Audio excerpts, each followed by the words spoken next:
মুসলিম উত্তরাধিকার আইন অনুযায়ী শুধুমাত্র কন্যা সন্তান থাকলে মৃত ব্যক্তির মোট সম্পত্তির 2/3 পাবে এবং এই অংশ সব কন্যা সন্তানেরা সমান ভাগে ভাগ করে নেবে। যদি শুধুমাত্র একজন কন্যা সন্তান থাকে এবং ছেলে না থাকে তাহলে সে মোট সম্পত্তির অর্ধেক পাবে। মৃত ব্যক্তির বাবা মা, স্বামী অথবা স্ত্রী অথবা অন্যান্য উত্তরাধিকারী থাকলে সম্পত্তির বাকি অংশ তাদের মধ্যে বণ্টিত হবে। বিস্তারিত নিয়ম: একাধিক কন্যা সন্তান থাকলে বা ছেলে সন্তান না থাকলে কন্যা সন্তানেরা সবাই মিলে মৃত ব্যক্তির মোট সম্পত্তির 2/3 পাবেন। এই 2/3 সকল কন্যা সন্তানদের মধ্যে সমান ভাগে ভাগ করে দেওয়া হবে। শুধুমাত্র একজন কন্যা সন্তান থাকলে বা ছেলে সন্তান না থাকলে এই কন্যা সন্তান মোট সম্পত্তির অর্ধেক অংশ পাবেন।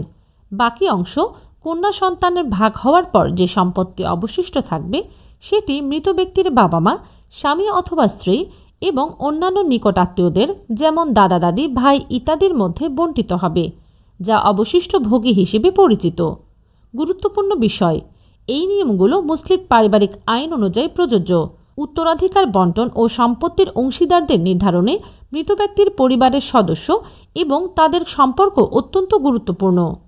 আইনি পরামর্শ বা তথ্য জানতে আমাদের ফলো করুন।